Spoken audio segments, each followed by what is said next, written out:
Welcome to episode 127 of FBI Retired Case File Review with Jerry Williams. I'm a retired agent writing crime fiction inspired by true crime FBI cases. Today we get to speak once again with Jeff Rinek, who served in the FBI for 30 years. During his career, he primarily investigated cases of missing and murdered children.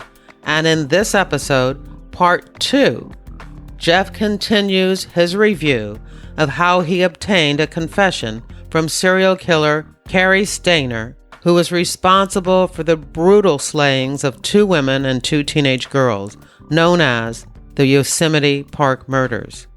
Jeff also discusses the mental toll working child predator and murder cases had on him and how his family helped him cope with case-related PTSD and attempted suicide.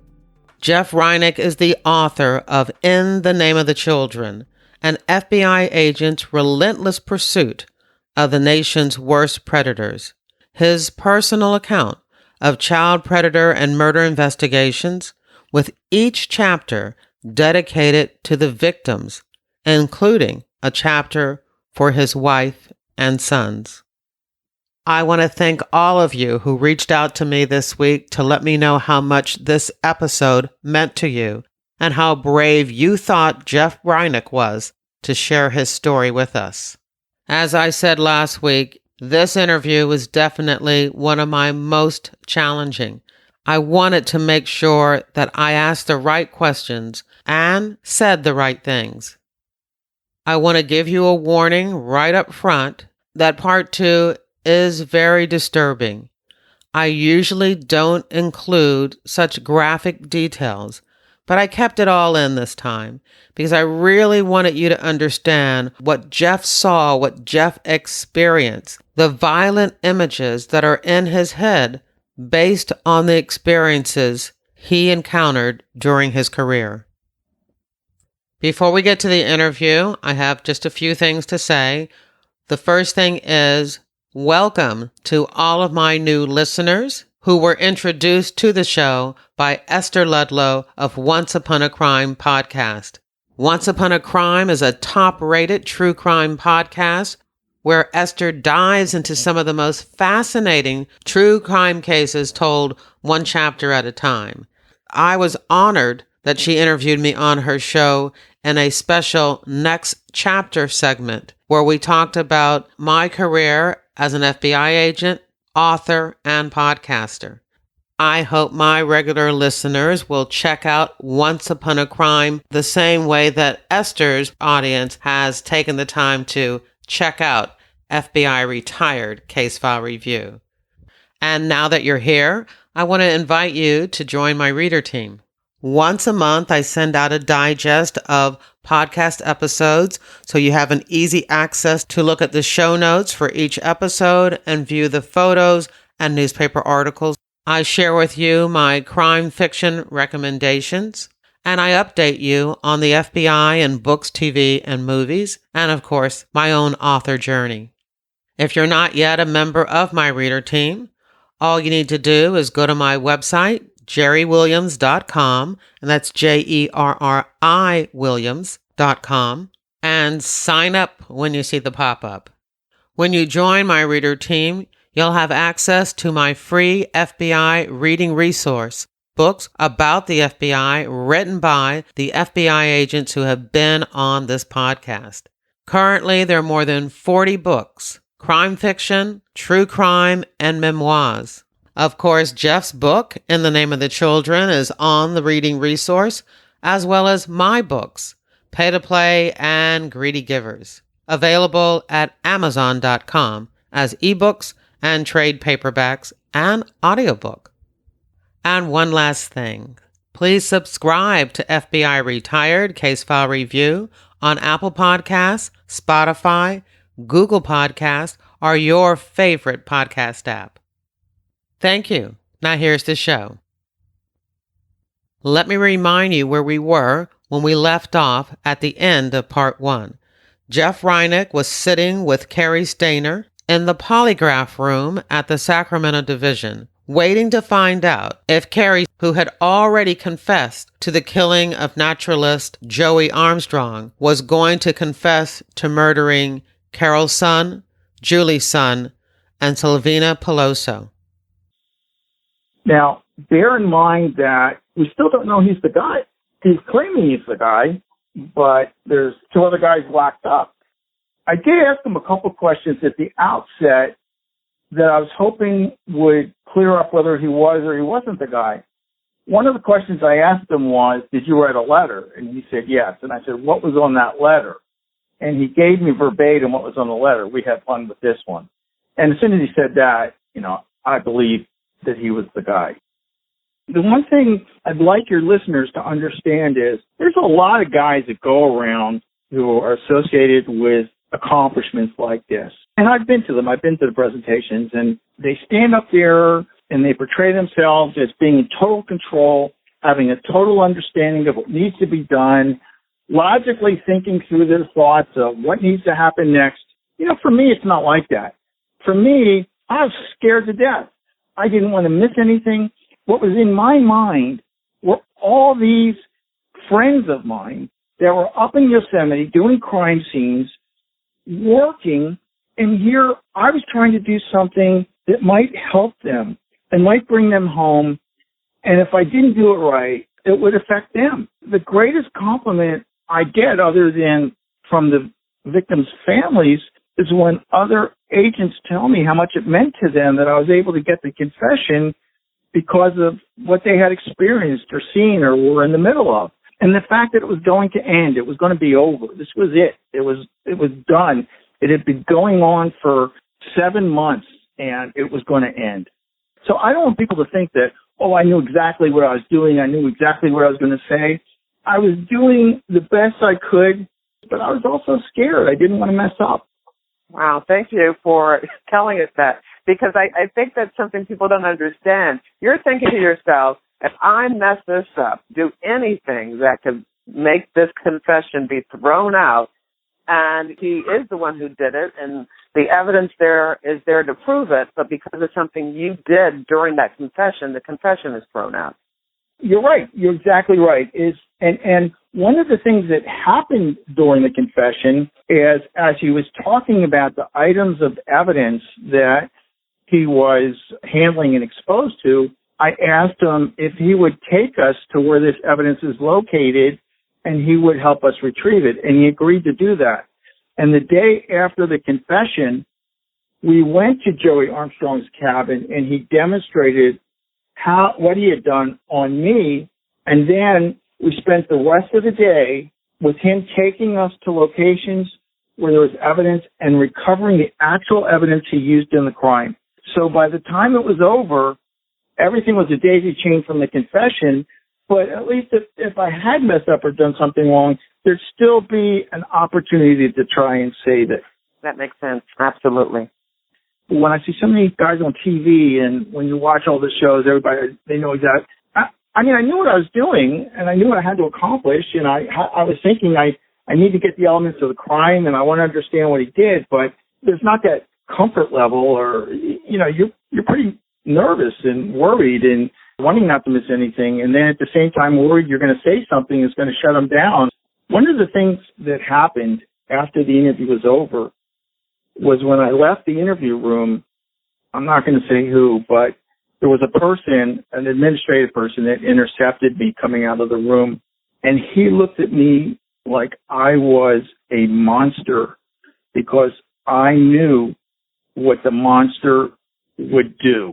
And that has always stayed with me. It's always bothered me that he would think, because I knew that I was that person. And in reality, as an FBI agent, it's our job to get into the dirt, to crawl in the sewer and the gutter, because you have to see what these people do to know how to get them. Have you ever seen the movie Mississippi Burning? Yes. That is my favorite FBI movie. And, there's a scene there where Ernie Hudson is flying away in the airplane and Gene Hackman is telling Willem Dafoe all this thing. And Willem Dafoe says, I guess it doesn't matter to you that this is all coerced and this is whatever. And Gene Hackman goes through this explanation of saying, you know, you got to get down in the gutter with these people if you're going to get them. And that's, you know, that's what we have to do. That's what the FBI does so well. And we're really good at doing that without losing ourselves. Yeah, and I guess I just want to make sure that you explain what you mean by that, and that's by showing compassion or making the subject, no matter how bad they are, making them think that, hey, I understand. You know, exactly. I know what you're going through. This wasn't your fault.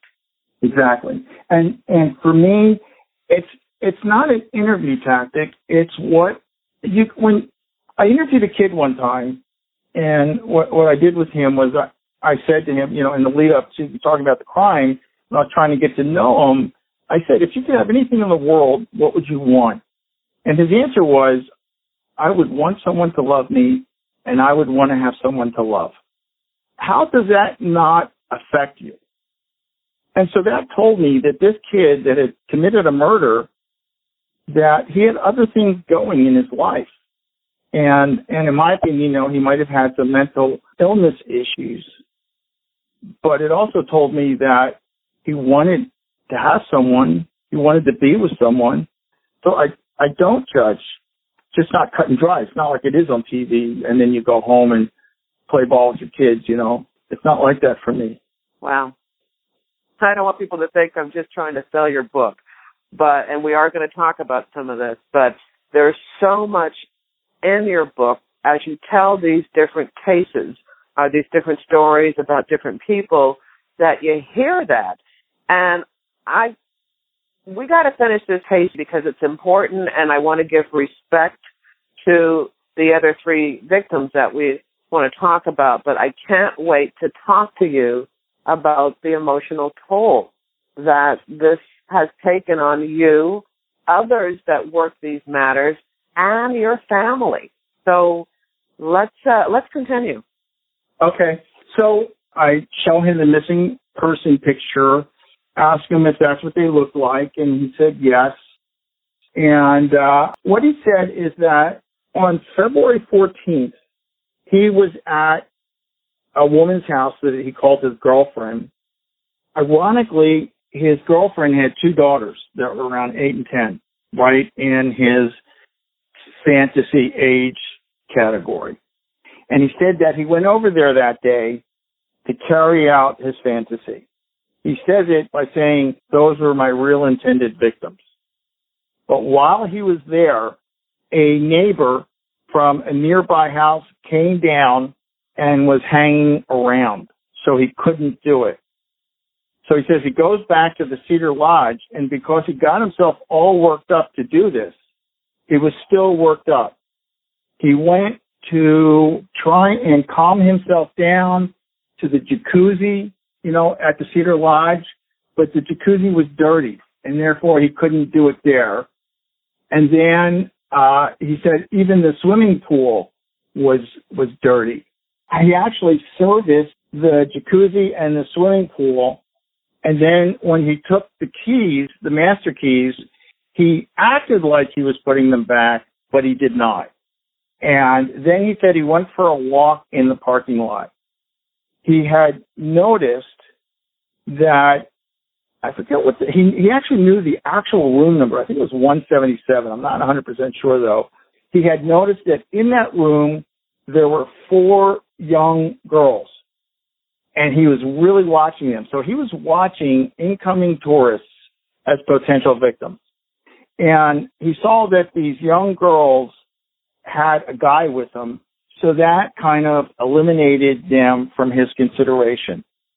So then he said he kept walking down the parking lot, and in the number 5 building in room 509, he said the curtain was a little bit ajar, and he looked in, and he saw the people, you know, he saw Sylvina, Julie, and Carol, just like in the pictures that we had recovered from the camera.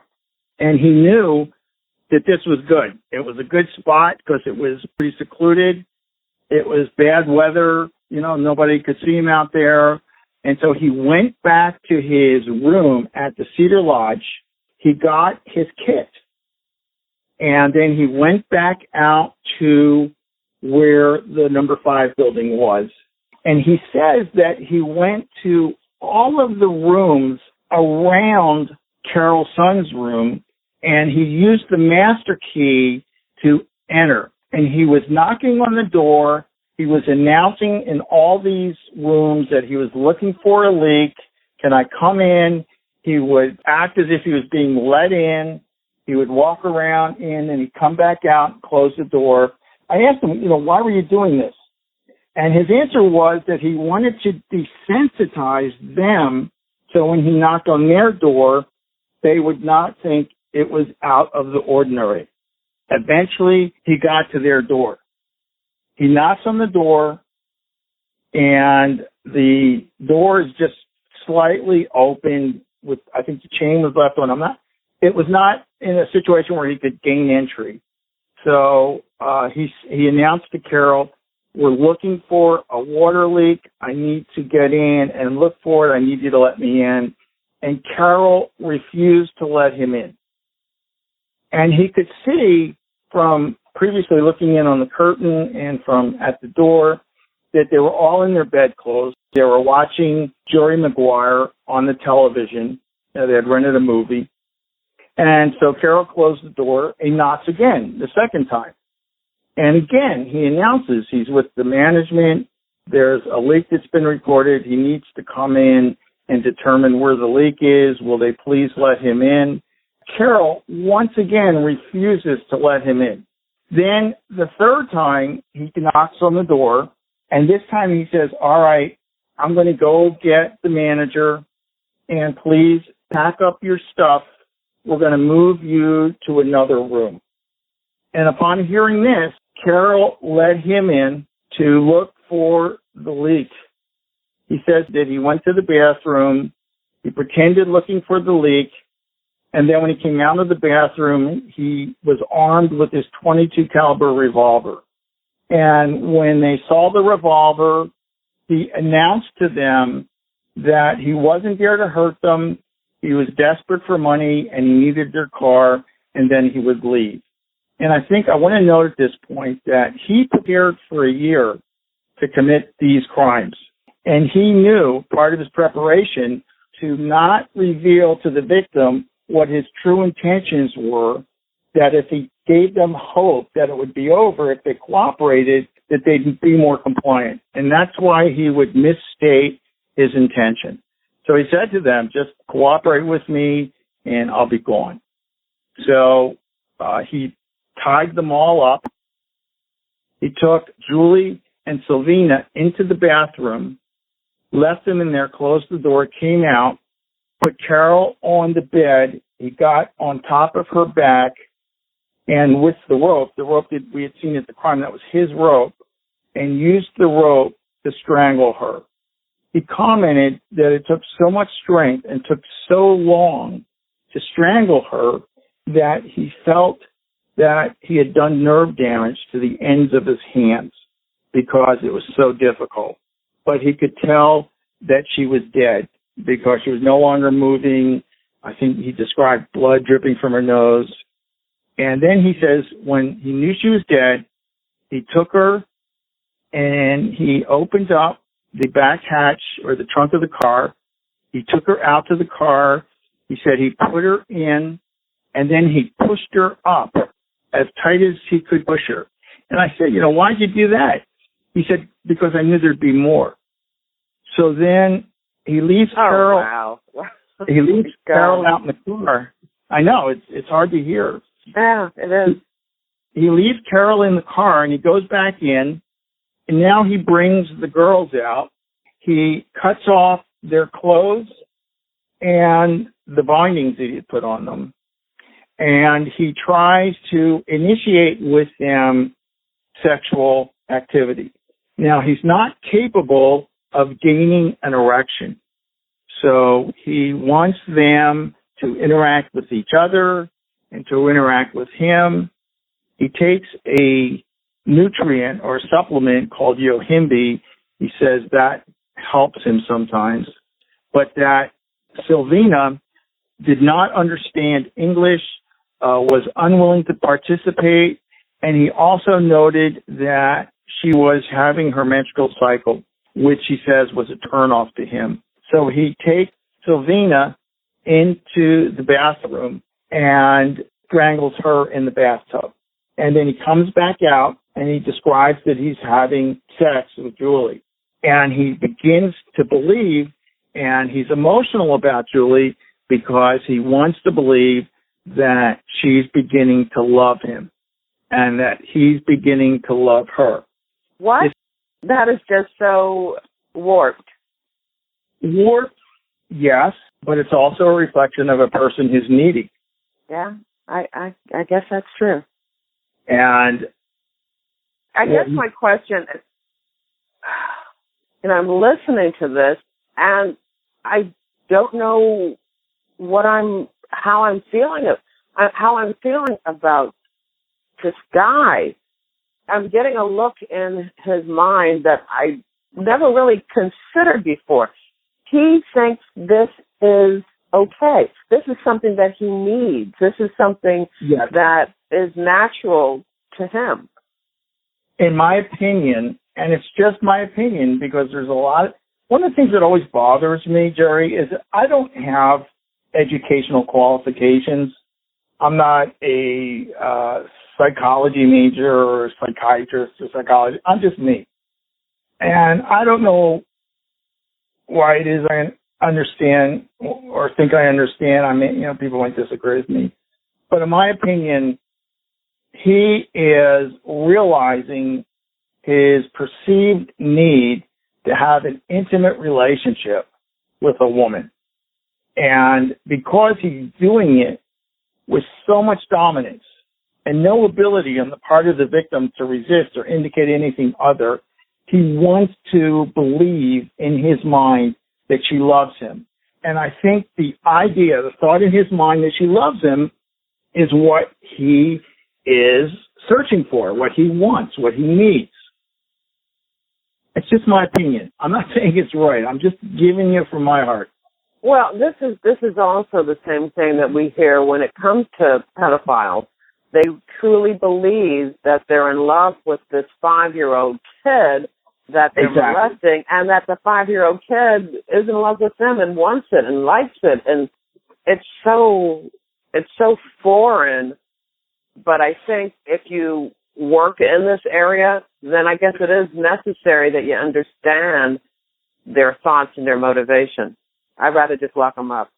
I think it's important to take a minute to discuss the fantasy of sexual offenders. What I mean by that is that the fantasy of a sexual offender, in my opinion, is in excruciatingly minute detail.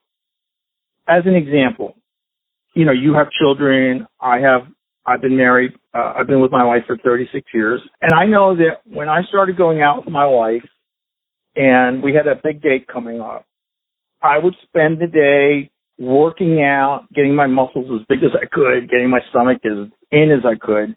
I would get my car cleaned up. I would do everything I could to prepare to have a wonderful time that night, to impress her and to want her to want me.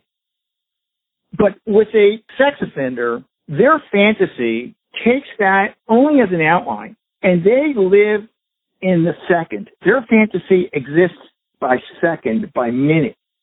They think about what's said, what's done, the motions, the movements, where, here. They think about everything.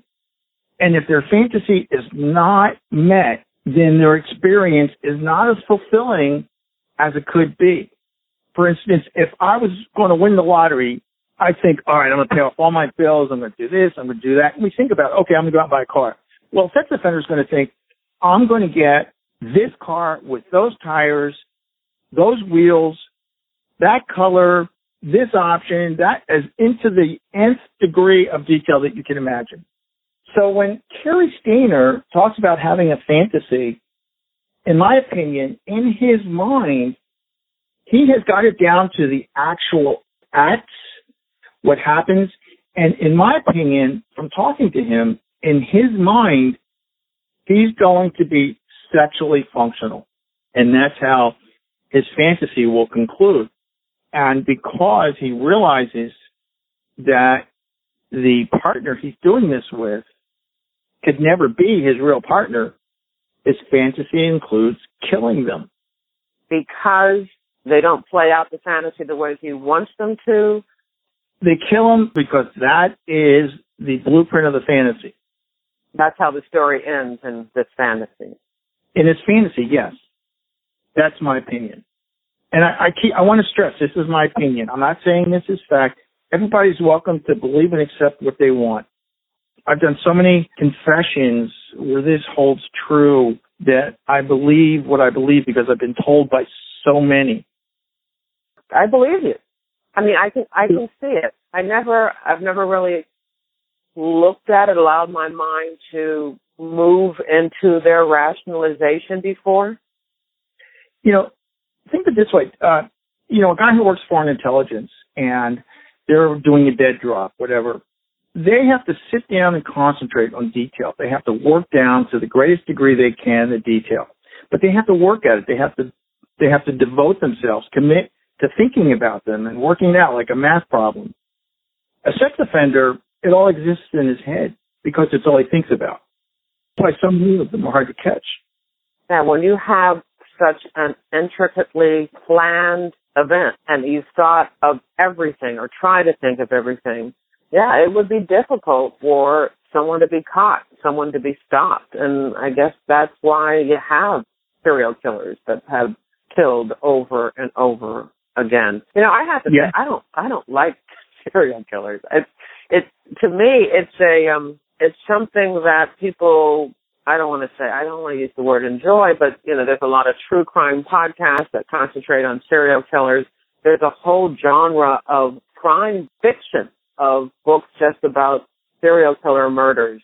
And that always amazes me, too, that people are fascinated by it to the point where they want to hear more about it and to dissect a person's mind and their motivation. It's really, I guess it's like the same thing of why I turn down requests that I work innocent images. It gets into my head, and those thoughts and that violence throws me off. As it should. Just to hear all of this, and I think the difference, because normally I would be freaking out, but I think the difference is there is compassion here. I'm getting from you this, I don't even know what the word is, and I don't want to sound all woo-woo, but it's like almost like a channeling of, if we're going to be able to stop people who are doing this, that there is a requirement to understand their thinking and their feelings and their motivation behind it. Do you understand what I'm saying? Yes, and that is, in my opinion, the contribution that has been given by the FBI behavioralists to the efforts to identify and stop these people. So, Cary, in his confession, is he laying everything out? How long does this confession take? It took 6 hours. From the moment you get there, or from the moment you actually start talking about the Yosemite Park murders? And we've skipped ahead a little bit, so I want to go back. Once you told him, we're not showing you any child pornography, that's that decision he has to make. How easy was that for him to make? I think he really considered it. I think he really thought about what his options were. But I've got to tell you, Jerry, that it was the opinion of my friends, and it's also my opinion that the emotional intimacy he was seeking, he found with me. I get that, and I guess that's what I was just saying, that I was feeling that I'm kind of uncomfortable with the fact that I'm thinking of Cary, and I'm thinking of what he's seeing and his needs, and I'm just blown away that my thoughts are going in that direction. and they're only going in that direction is because you're leading me there. But so I can see why he found that connection with you. So let me go on then. So then Cary, is now interacting with Julie, and he feels emotion for her, and he wants to believe that she feels emotion for him.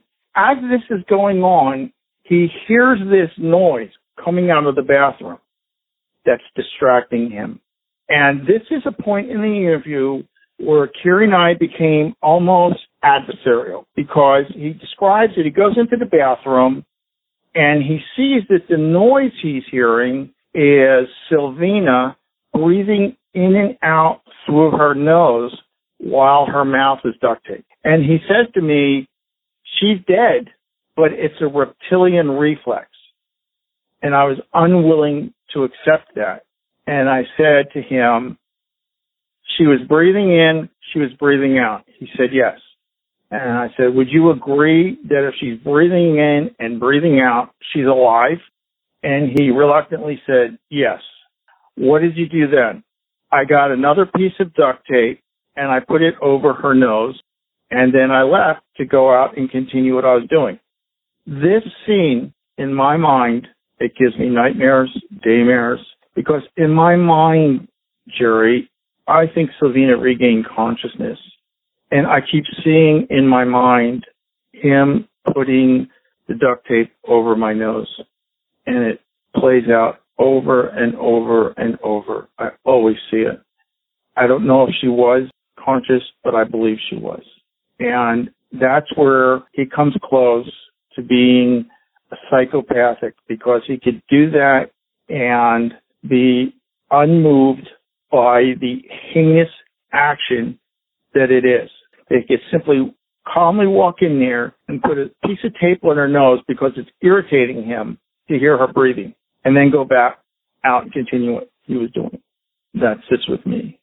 Then he goes back out and he's having his time with Julie, and then Julie says she has to go to the bathroom. And he says, well, I can't take her in the bathroom because her friend's there in the bathtub dead. So because he had the master keys, he takes her to the room next door, which is room 510. He puts her in room 510, and while she's in there going to the bathroom, he goes back to room 509, removes Sylvina from the bathtub, and stuffs her into the back of the Pontiac. Just as he said he was making room for more, he made room for Sylvina, and that's where he puts her. I also want to say, and I forgot to mention, Jerry, that before, when he took Julie next door to room 510, he gave her a shaver, and I'm not sure if he gave her, I think he gave her what she needed to be able to shave her pubic area. And that is because he and other sex offenders want to simulate the vagina of a child. Wow. So then, after he removes Sylvina from the room, he packs up their stuff. He puts the suitcases and everything in the back of the Pontiac. That's when he gets the towels wet and makes it look like that they had showered and left. He takes a blanket from the bed and a sheet and a pillowcase, and he uses the blanket because he's going to wrap it around Julie. He goes next door to room 510 and gets Julie, who's naked, puts the pink blanket around her, carries her out to the Pontiac, puts her in the passenger seat, and then he drives by the main administrative office, and he drops off the master keys to where they're supposed to be. He says he doesn't know what he's going to do, but he gets in the car and he starts heading north on Route 49, which is one of the main thoroughfares from north to south in the eastern part. And he's driving north on 49, and he's trying to make conversation with her. He is trying to pretend that she's with him out of choice, because he takes the moment to say that when he dropped the master keys off, she could have gotten out of the car and run away, but she didn't. So he takes her reluctance to leave as desire to be with him. And so as they're driving up 49 and he's talking to her, He's asking her, what's your name and where do you live and your family? You know, he wants to get to know her. Everything she says to him is a lie. She tells him her name is Sarah. She gives him false information about where she lives, about her parents, everything. And in my opinion, when you consider that in that situation she did that, she is nothing less than a hero. She is a true hero.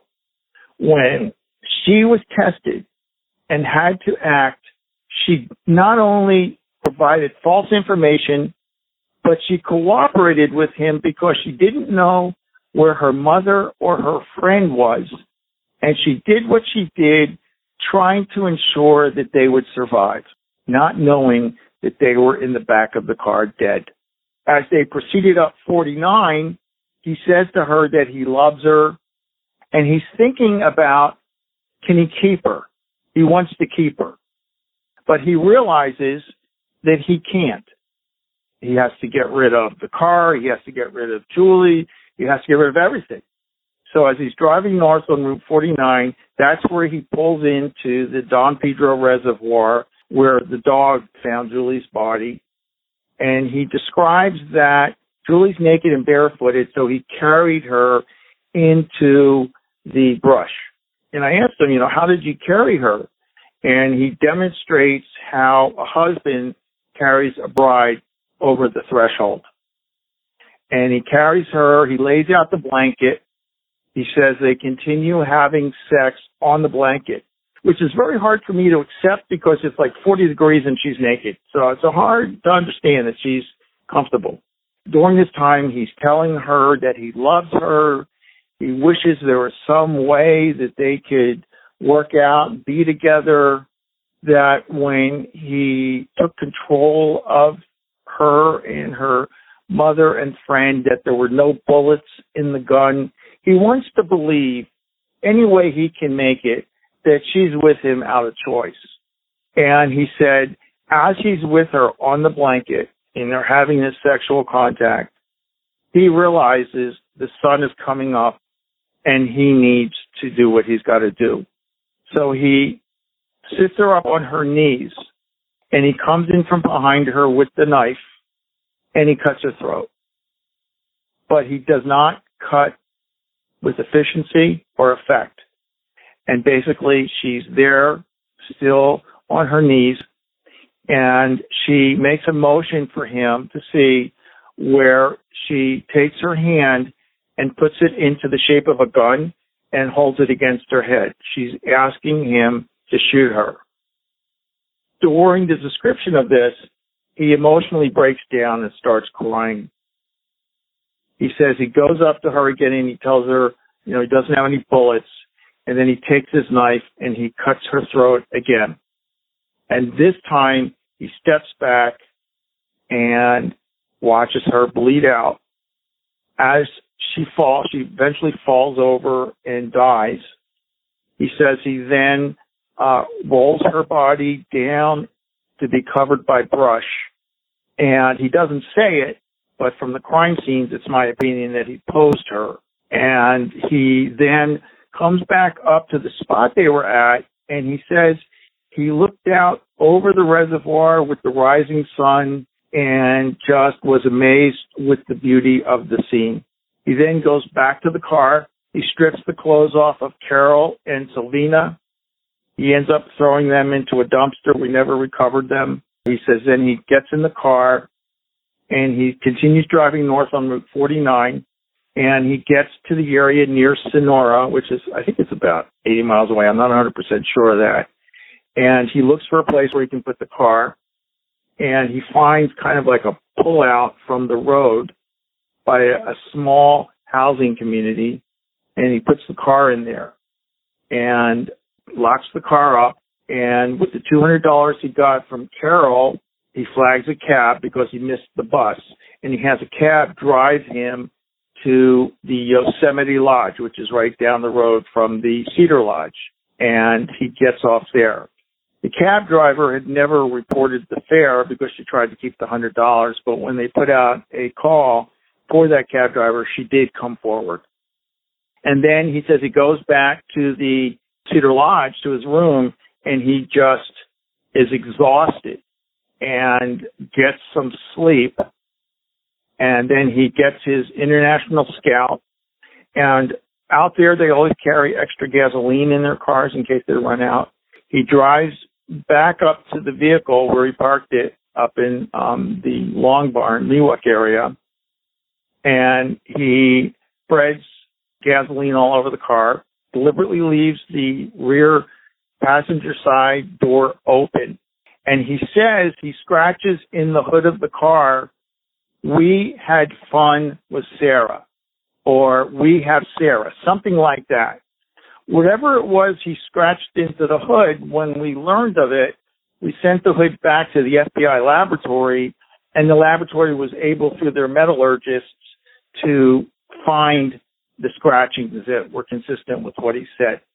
He says he lights the car up, and when he lights the car up, he says it just takes off burning, and it kind of, freaked him out a little bit.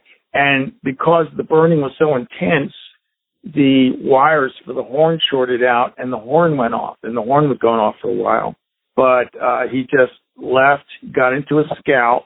He said he drove back down 49 and drove out to Modesto, where he threw out some of the belongings of Carol and the girls. And I personally believe that's why her wallet was found in that intersection in Modesto, because I think that's near where he threw out their stuff. And then he went home.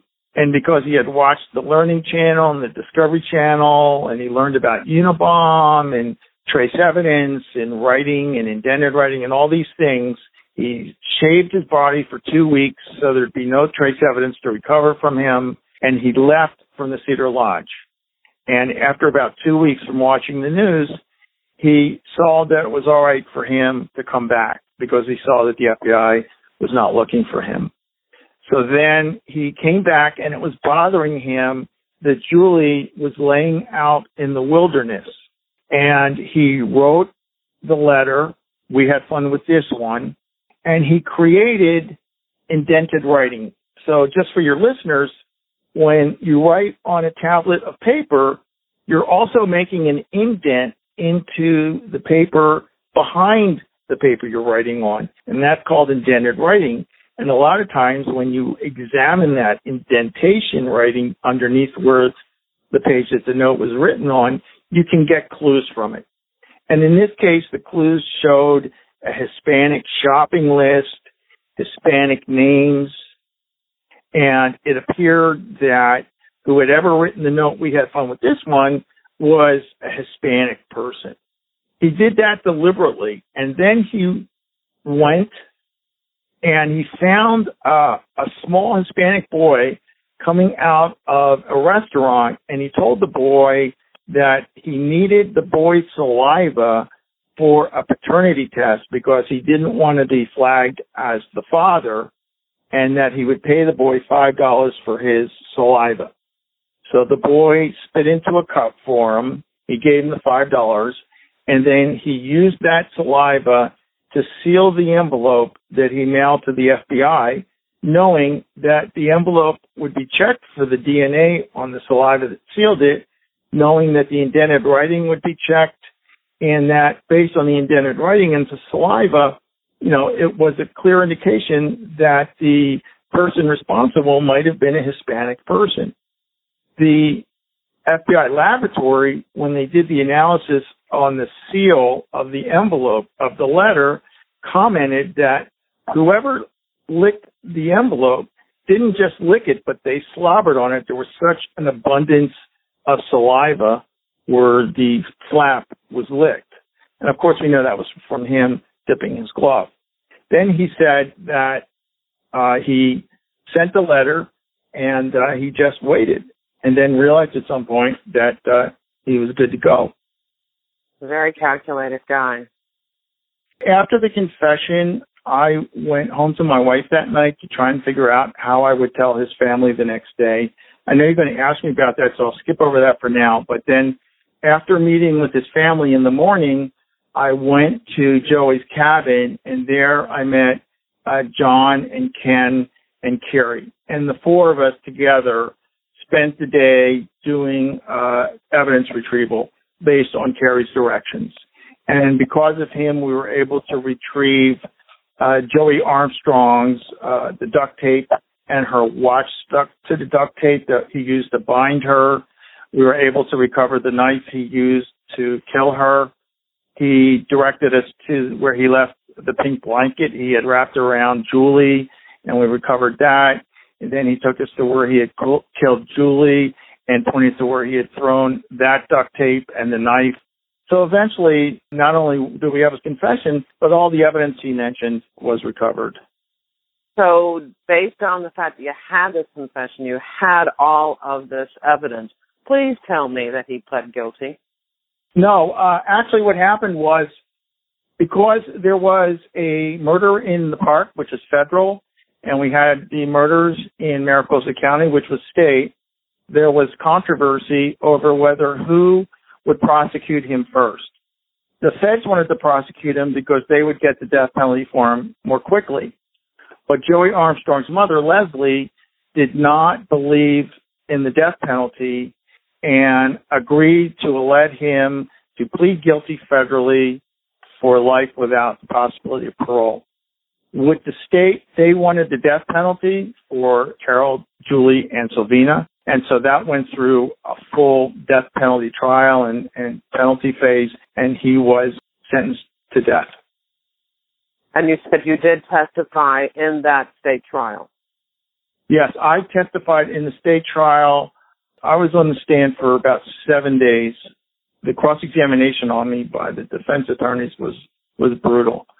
But I will share something with you. I normally do share it. After all this ended, I was ordered by my SAC, because he knew how much this case had gotten to me. I was ordered to go to the pronouncement of the death sentence, which I did not want to go. I drove down there by myself. The trial was held in Santa Clara. There was a change of venue. The courtroom was on the 5th floor. I drove by myself. I got in the elevator. I got off on the 5th floor. When I stepped off the elevator, the jury was there. They had come for the sentencing. And because of the brutality of the cross-examination, the jury members, when I stepped off, grabbed me up and started hugging me and kissing me and just holding me and telling me what a great job I had done and how wonderful I was.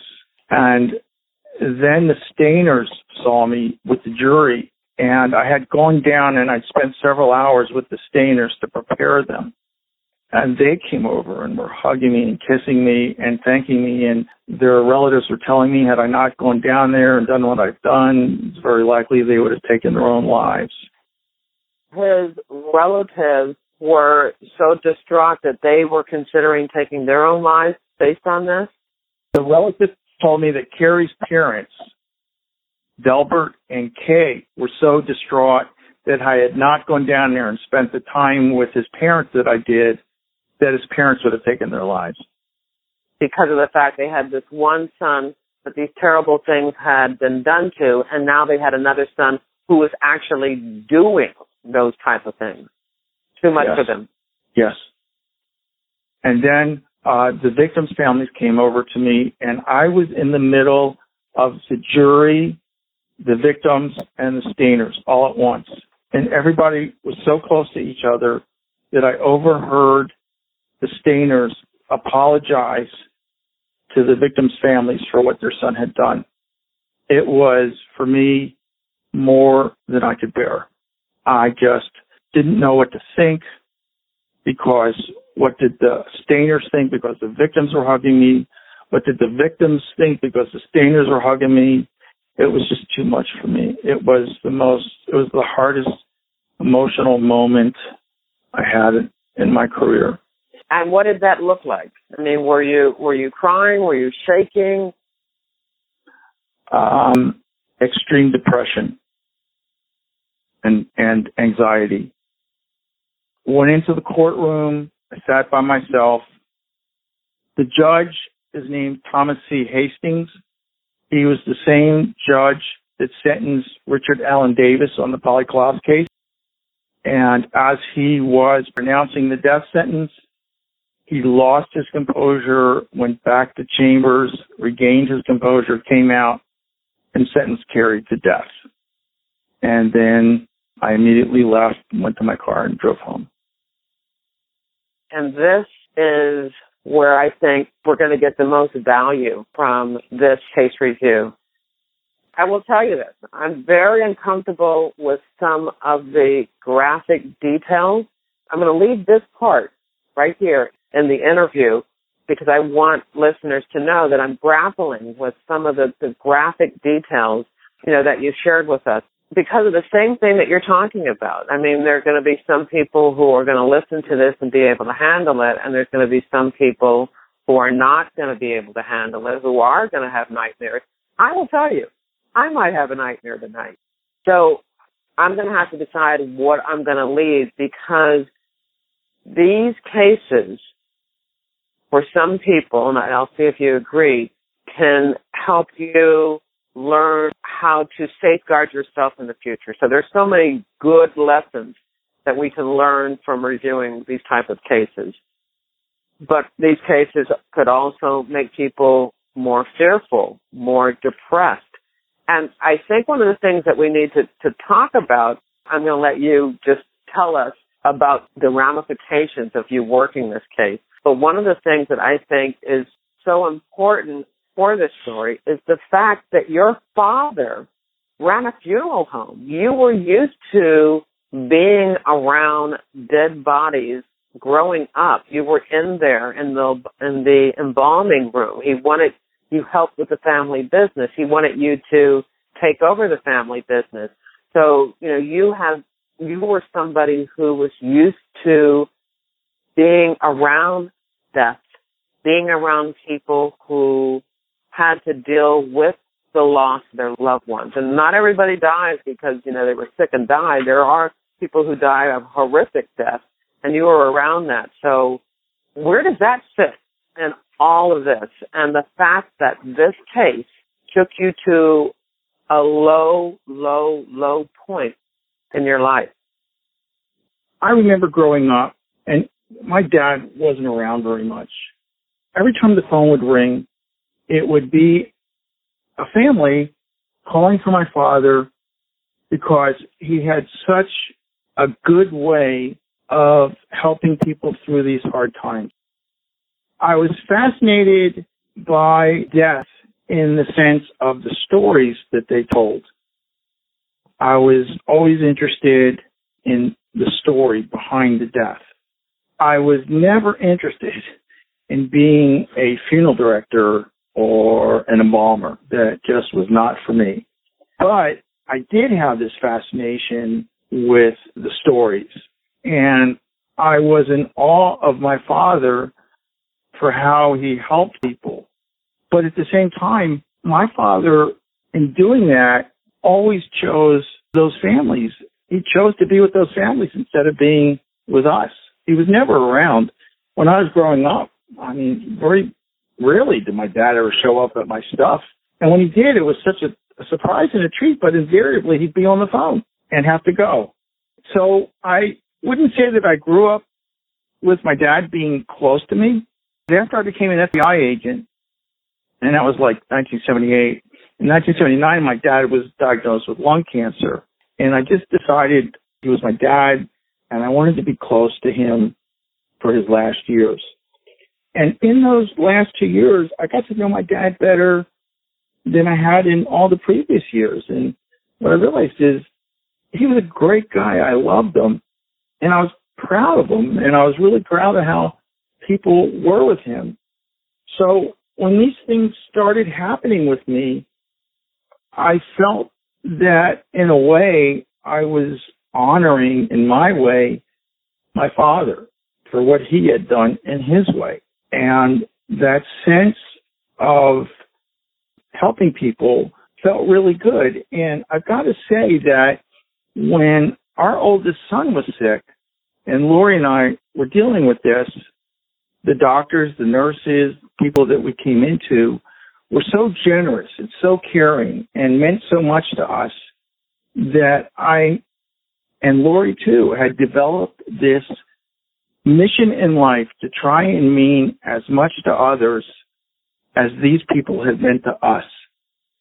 So between that and honoring my father, the work I ended up doing, I felt was a way of doing that. Well, let me ask you one important question that I should have asked you earlier. How is your son doing? How did he make out? My son is alive and well, and he recovered. He was demonstrating the worst symptoms, the symptoms that are indicative of the terminal illness.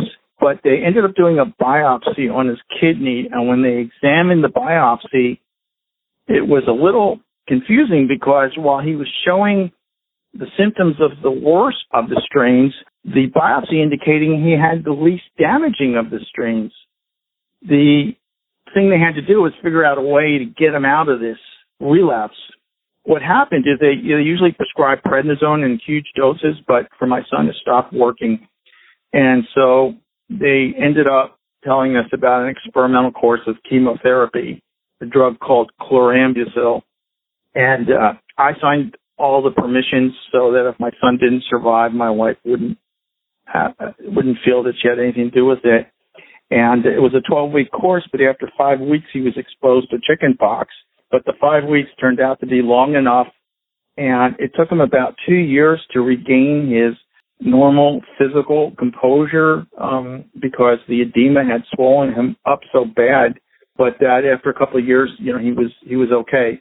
But it has left its mark on him in the sense that kids made fun of him during this time, and so he's always, suspect of people, and he's always worried people are going to make fun of him. My second question is, when I was reading this, the very beginning of your book, you talked about not wanting to go into management. And that's something that I've really not talked about in all the other interviews that I've done. And, there's a joke that the Bureau's the only one job where people are fighting to stay at the bottom, because a lot of people do not want to be managers with the FBI because it entails moving around a lot. And it also is a very high-pressure job because people are trying to keep moving up, and sometimes they make decisions based on the fact of how it's going to affect them personally as far as moving up in the Bureau. And so you said you didn't want to do that because it meant putting your career over your family. But I have to tell you, in listening to you and you telling these stories, I think you might have ended up doing that anyway. And I take it that that's part of the depression that you experienced after this case. After all these cases, yes, I did not consciously put the work ahead of my family. On those instances, when I look back and I realize how I responded to these cases and how they affected me, it took me a while to realize, and when I did, I became harmful to myself of what I had put my family through.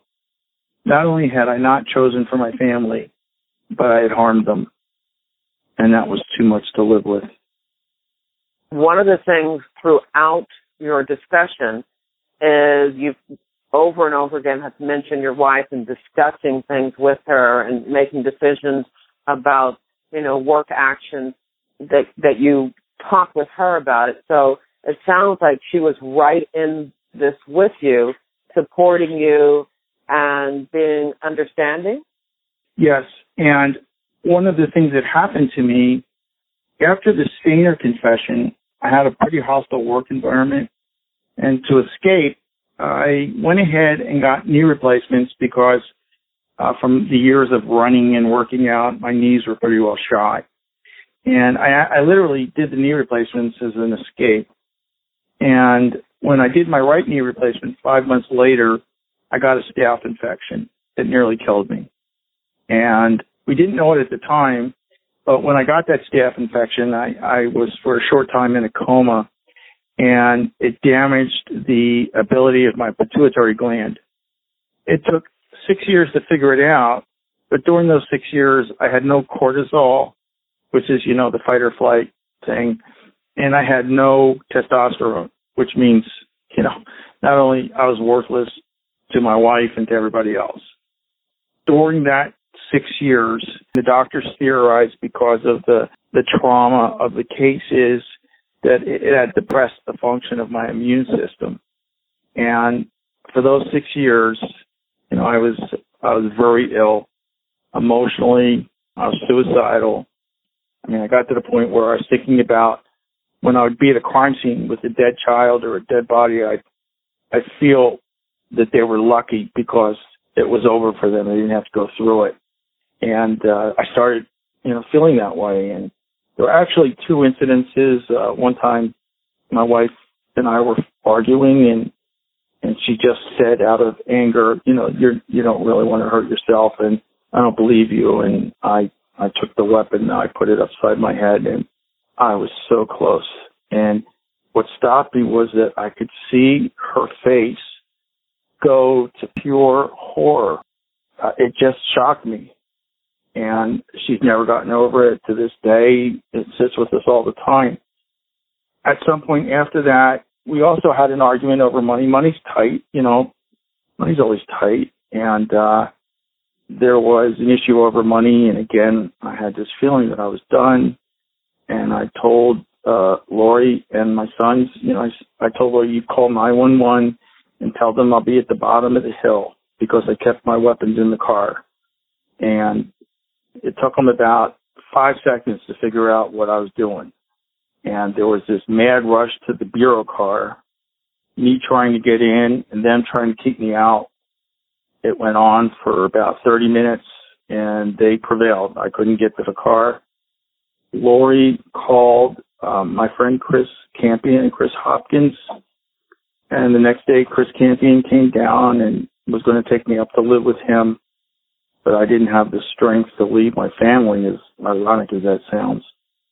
And he sat me down in front of my sons, and he had each one of them describe to me what it would have meant to them if I had succeeded. And how old are they at this time? At this time, they were about 10 years old. My one was 10. As I'm telling, my wife's sitting here with me as I'm doing this with you, and it's just something that always affects us. And when I saw them describe how they felt and demonstrate it, it hit me that what I was doing was just so wrong and so selfish that I swore that no matter how I felt, I would never, ever do it again. And I think that was the beginning of me starting to work on coming back to life. Were you still working at this time? Yes. I did an interview a couple of weeks ago with Vince McNally, who, I don't know if you know him, he was the person who initiated the Employee Assistance Program for the Bureau. And he's done a lot of studies, and even now as a retired agent, he does a lot of training for police departments on law enforcement suicides and programs to support them. How do you feel you were supported at work during this time period? I felt supported, number one, by my wife and sons. I mean, they're the key to my survival. And immediately behind them would be, my friends at work. We call them the Chris's and Hitman. But it was a hostile environment at work that helped contribute to it, the anxiety of going in every day. It sounds like you don't want to get too much into that, but I think we've got to get a little bit of understanding of this hostile work environment. If this is out of jealousy because you had gotten this confession? I don't know how to describe what their feeling was. All I can tell you is that I was asked several times whether Stayner had done this by himself. And each time my answer was that I've never seen a sexually dysfunctional offender offend in the presence of other men. And for 3 years after the confession, my SAC devoted Bureau resources, including electronic surveillance to try and show some link between Stayner and those two guys. They told he wouldn't put that. He wouldn't put that away. He still wanted to be right about the two initial people they had fingered for the case. Right. And the thing that bothers me the most about that jury is that they told the victim families that these two guys had been part of it, and they never backed away from that. So as we're sitting here today, there's some of the victim families that believe Stayner did this with these two other guys who haven't been prosecuted for it. I got calls years after the case. I stayed for 7 years after the case, and I was getting calls 3, 4, 5 years into it from people who were claiming they had evidence that Stayner was associated with Dyson Larwick. And I can't begin to tell you how much money I think that one of the victim families spent on private investigators running out leads trying to show some connection between Cary Stayner and Dyson Larwick. But they never, ever found any connection. And I asked Stayner in the interview if he knew them or had anything to do with them, and he said he did not. So your depression was not necessarily based on all the work that you did. That might have primed you, but it sounds like what really pushed you was the disrespect and the treatment that you received from your SAC and other management. Yes, that contributed. You asked me about my wife. I want to tell you that those 6 years where I didn't have any hormones or anything working, and I was going through this thing, I mean, she stood by me, and she bore the atrocities that I did. I was angry. I was resentful. I believe she's the one who kept me alive, and she retired March 31st, 2018. And I will tell you that since she retired, it's been the happiest time of my life, having her home all the time. You know, when Stayner confessed and I got home that night, I mean, she stayed up with me all night, figuring out what to say to his parents the next day. She helped me figure out ways to describe this to my children. In these cases, it wasn't just Stayner. I was getting interviewed for a TV show, and I told them at the outset, do not ask me if this case is more important to me than any other case or anything like that. And sure enough, they asked the one question I asked them not to ask me. And my answer was, how can you tell one victim they're not as important as another victim? How can you tell one victim family that a different victim family would mean more to you? So all these cases are as important to me. And with each one of these cases, when I come home and the effect it has on me, I share that with my wife. We had one case where we had a guy who he hit two children over the head with a shovel, broke the shovel, put them in a grave alive, and they died in the grave. And I came home that night, and my wife, you know, consoled me, and I cried to her and told her we would get this guy, and it wasn't going to stand. This guy was not going to get away. And you know, and we got him.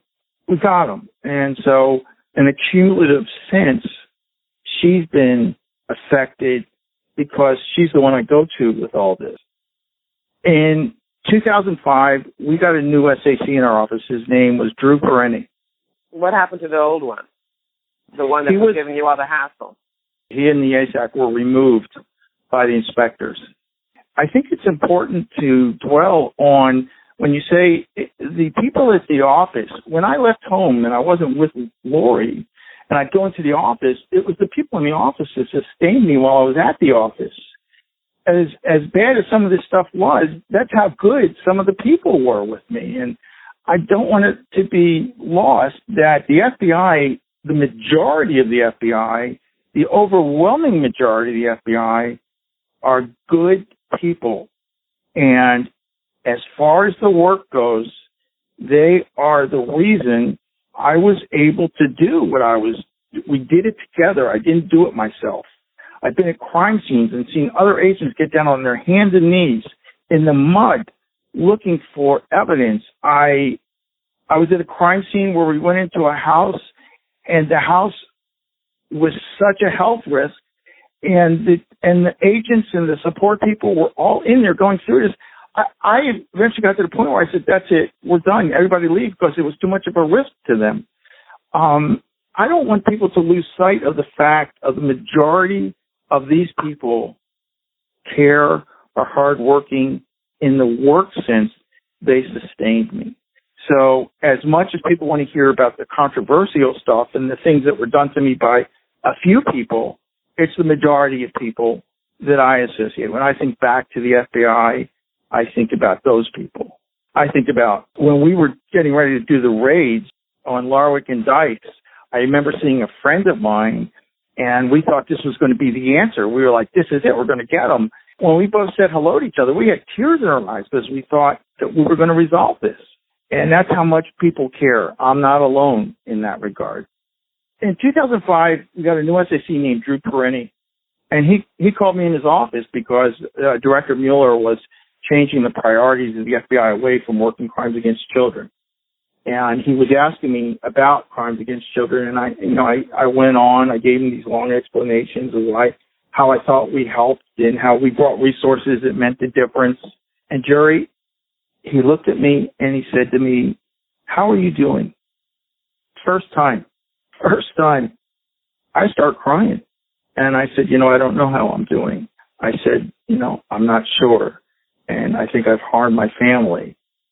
And I'm sure people had told him how bad I was. I was in bad shape. I mean, to the onlooker, I looked bad. And he said for the next year, he was going to do everything he could to help me retire in health. And he did. And I'll never forget him for that. I remember that my proudest moment was at my retirement party, bringing my wife and children in for everybody to see.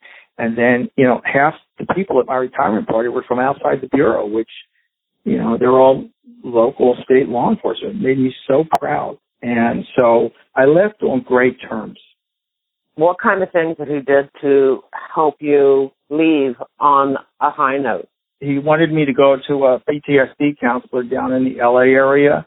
So he actually sent my wife and I down for a week to San Bernardino to meet with the PSD counselor. Ironically, she never finished getting through the debriefing. I had worked so many of these cases, and one of the things that hit me was that from the debriefings of, I've been to a few counselors now, but from the debriefings of the counselors, I've worked so many of these cases that when I start talking about them, it just goes on and on and on, kind of like you're probably thinking this call is going. We had a case in 1996, an 8-year-old boy brutally murdered. And there were 6 of us down at the site where this boy had been killed. And there was a news helicopter hovering. And there was the case detective and the coroner and then myself and then 3 other FBI people. And they were all doing the crime scene. And I remember standing there watching the ants crawling on the boy and watching him. And when we rolled him over, he was gripping a toy or a trinket, and we were able to identify that trinket came from the offender. But when it came time, they were going to float the boy out on the boat, and I begged them, in fact, and they realized, we can't give that to the family. We can't have them see their baby floating out on a river patrol boat under a blue tarp. So the coroner and the case detective and myself, we carried this boy out in our arms about 100 yards under the canopy of trees so the helicopter couldn't see him. I know I've never recovered, and I've seen the coroner a couple of times, and I know he hasn't recovered.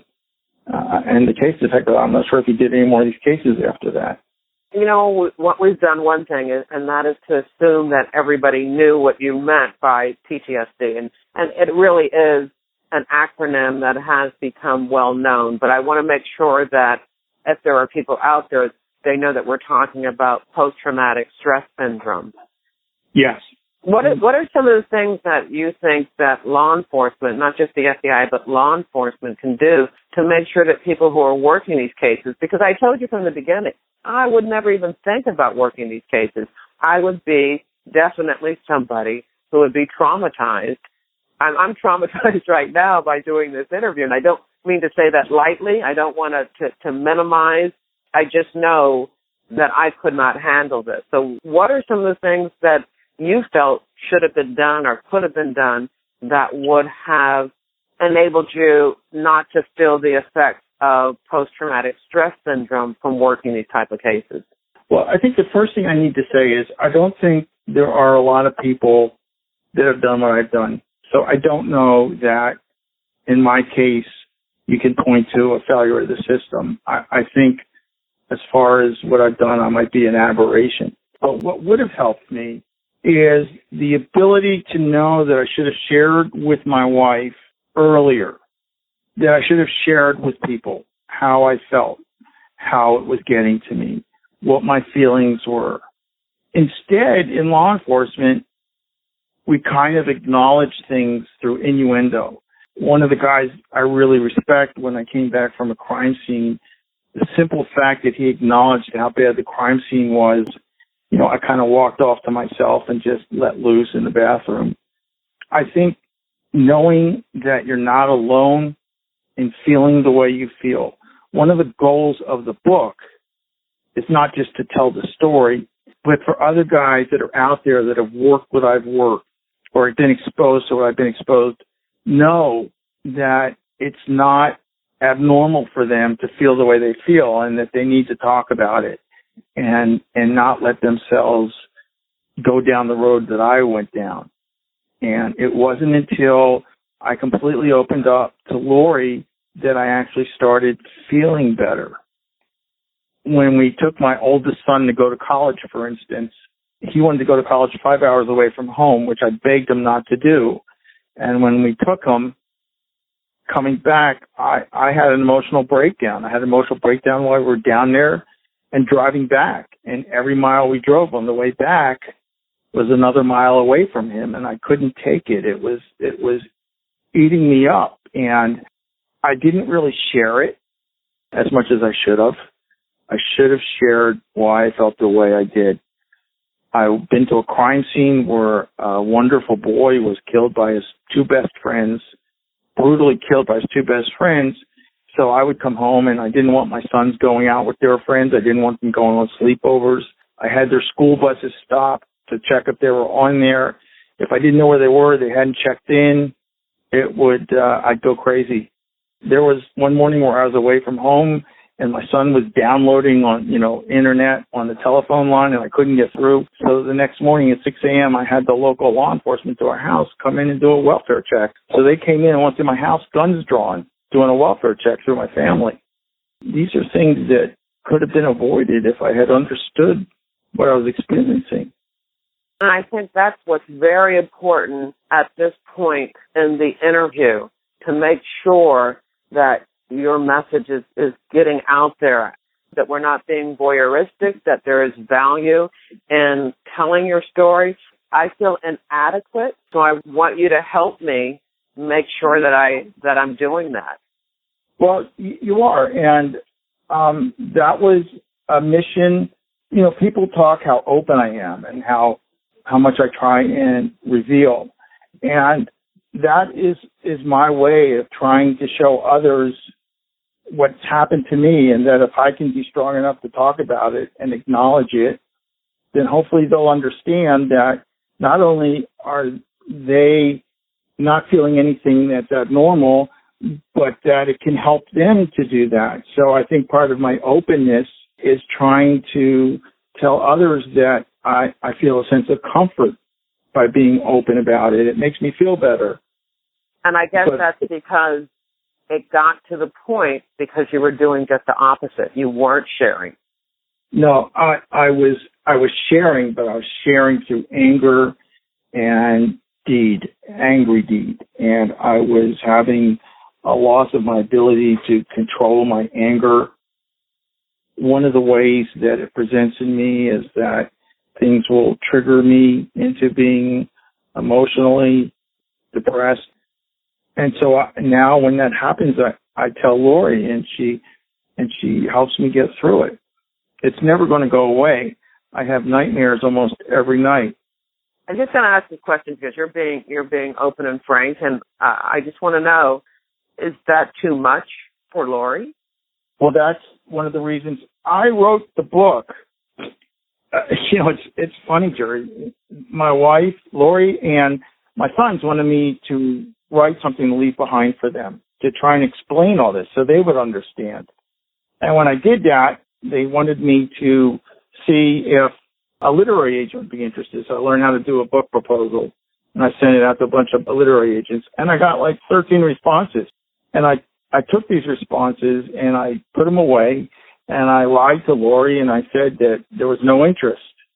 And then one of the literary agents persisted, and Lori realized that I had not been truthful, which was not a good thing. And I just resolved to myself that one way of honoring my family is to see this through. So the fact that we're talking and that my book is out there, I'm doing that to honor my family. It's hard to do this, but this is one of the things I promised my family I would do. And if I don't, then I'm not honoring my commitment and I'm not recognizing what I did to them. Let's talk about that a little, if you don't mind. Yeah. What do you think that you did to them? It's hard to, you sit in a chair and you stare into the distance and you don't hear people talking to you, or you don't want them to talk to you, or you act in ways that you want them to leave you alone, to be by yourself. You stay in bed all day, wanting to be left alone. Try and hide your feelings. There was something that happened in Yosemite. We were watching a movie that echoed what had happened, and I was a mess for 2 days. And basically my way of dealing with it was to get up and go to the bathroom and just break down crying. Now I don't go to the bathroom. I let them see it, and I explain to them why. Do you think you're? I have to say, and again, I'm just going to be honest. It doesn't sound like you are well yet. I still have nightmares.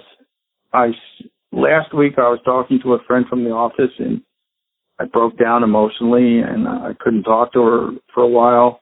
No, I'm not. I'll never recover from what I experienced, and the only way I have of dealing with my family is to be open and honest with them about how I'm feeling, so they can calculate that into how they perceive me.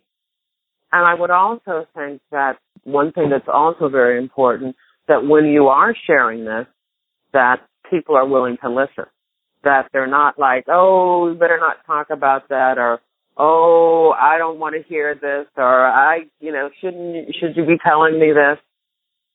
I take it that there are some instances where people are uncomfortable with your openness and your honesty. Yes, but I would say overwhelmingly they're grateful. It's funny. I got stopped once. I'm a lead-foot driver, and I got stopped once by CHP, and I started talking to the CHP officer because I identified myself and I had a weapon in the car, and then we started talking. And the CHP officer had been present when his partner was shot and killed. And then we both started talking about our post-traumatic stress. And it made us both feel better to know that we were each there. One of the things that's really needed, I don't know if you're going to do this, but the person who needs to be interviewed is Lori. I had a co-author for the book, and she was interviewing Lori, and it was amazing for me to hear Lori's observations and how she felt and what she thought. It was amazing to me. And she's sitting right there next to you, right? Yes. I would love to hear from her. Hi, Lori. I had explained to Jeff that my whole purpose was to read the Yosemite case, and I didn't go past to your chapters or the chapters of your son. So I had no idea that the interview was going to go in this direction, and I feel such a responsibility to be asking the right questions. So I would love to include some words from you, too, about what you believe. Is that a fair question to ask you? Jeff feels the family is victims too. We were like his last. I hate that term, but he goes, "You were victims," because this is each chapter is a victim, and he goes, "My family was a victim too," and so the last chapter is about the family.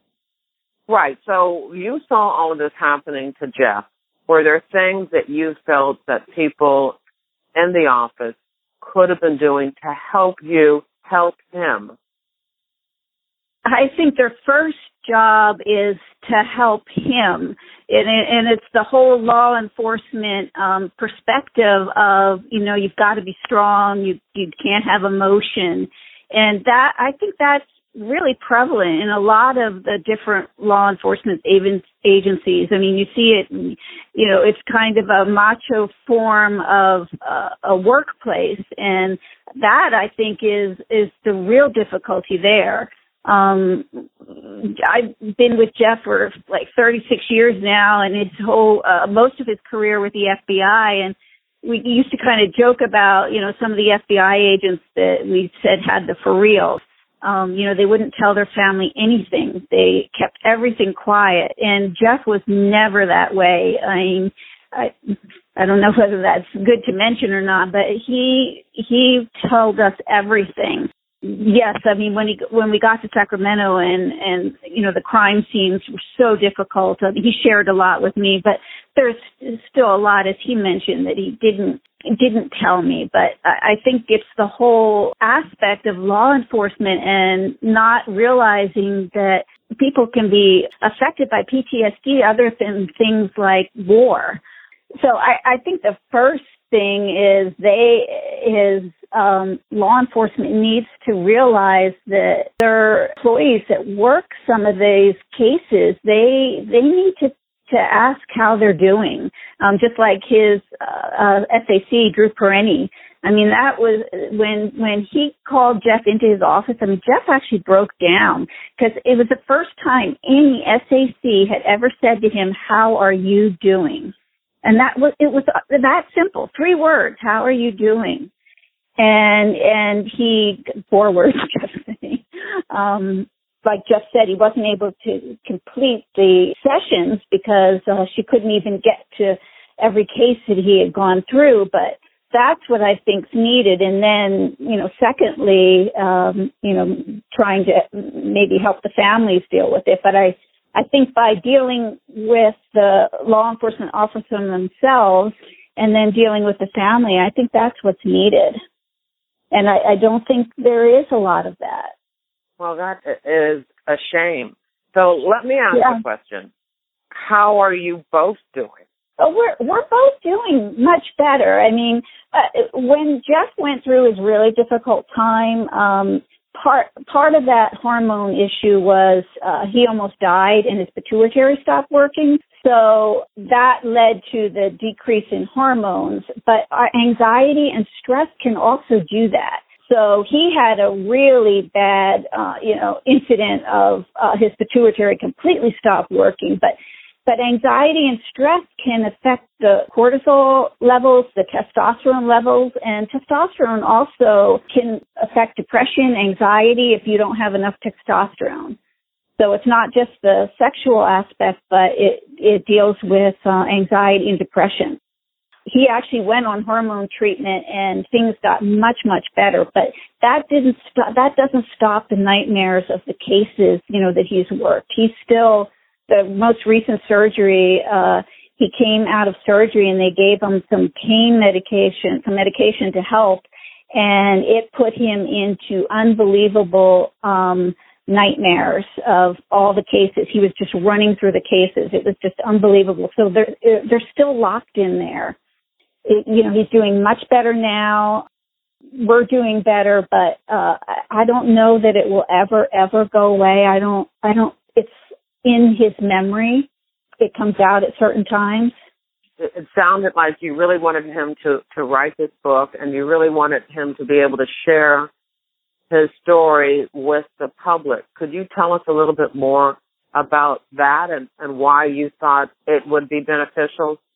Honestly, it started out as I really wanted him to tell his story to our kids, because being Jewish and having birth defects and becoming an agent, I thought was an unbelievable story. And then all the cases he worked, I really wanted him to leave his memories to our children.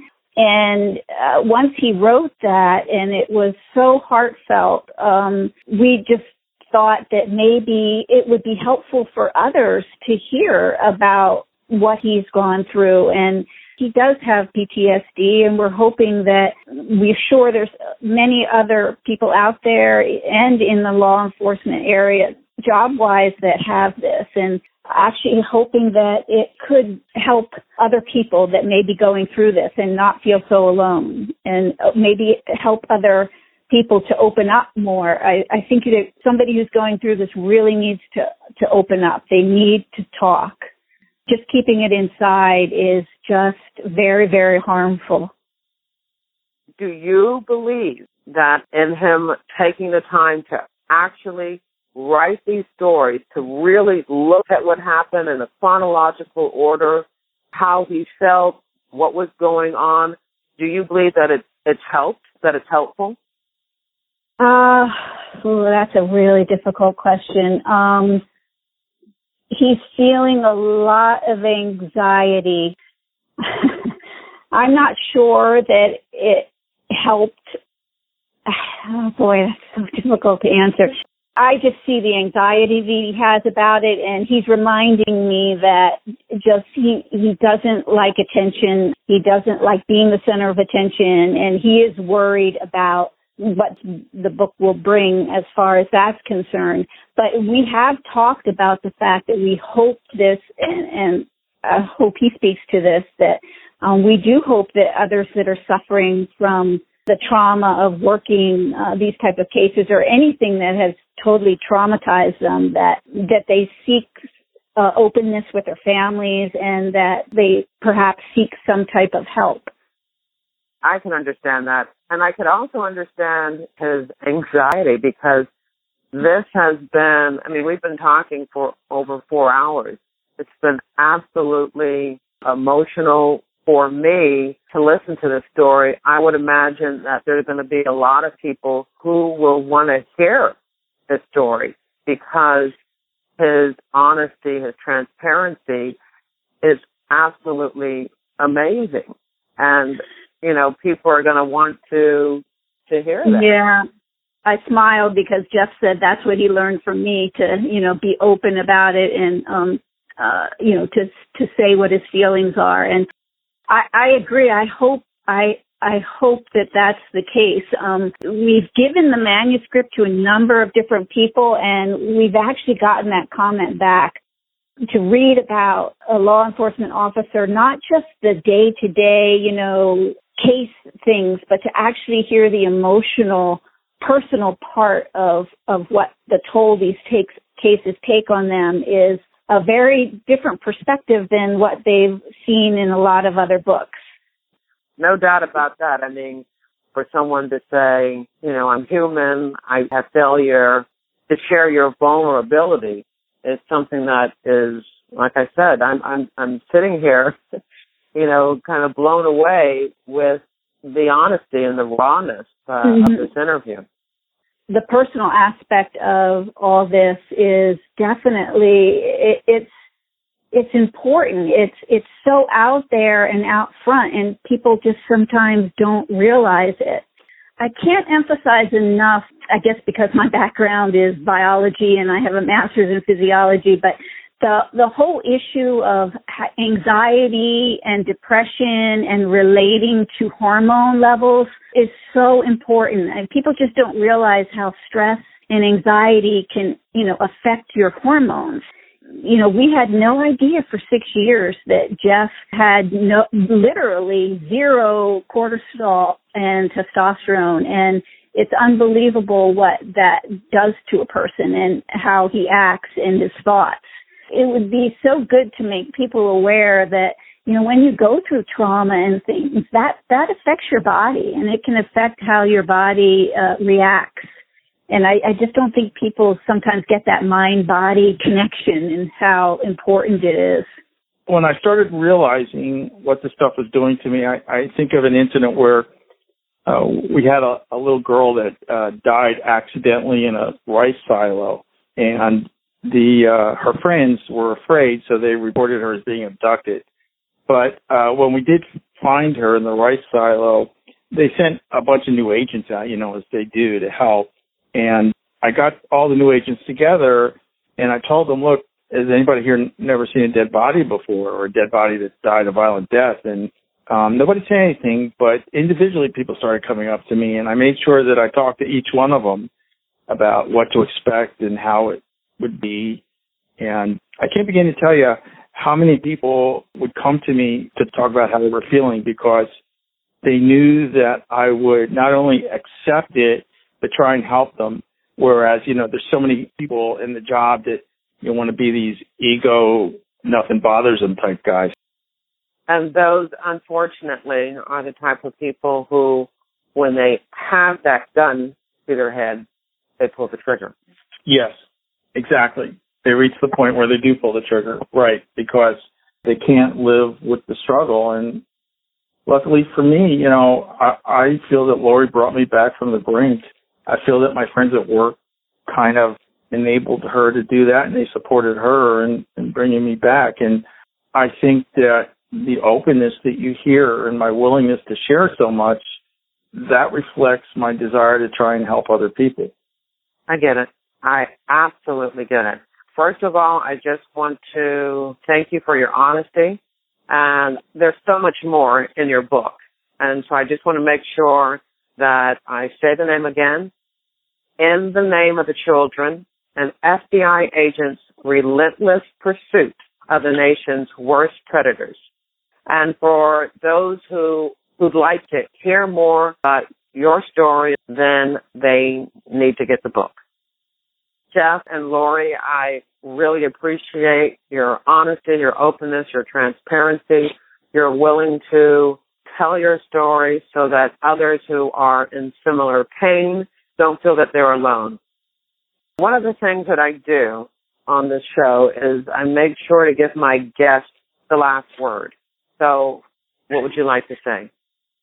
I think the best thing that I can offer is to say that I'm happy to be alive, grateful that my life did not end when I thought it should, and that the richness and fulfillment of my life, with the realization of what I was experiencing and how it affected me, has helped me be a better father and better husband.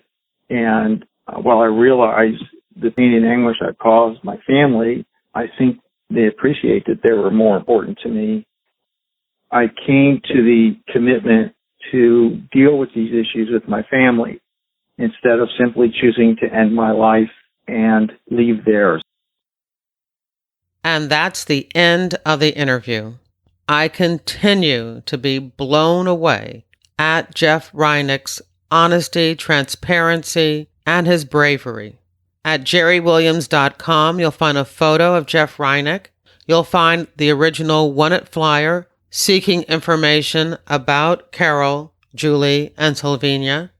You'll find a photo of Cary Stayner taken just before he confessed to their murders.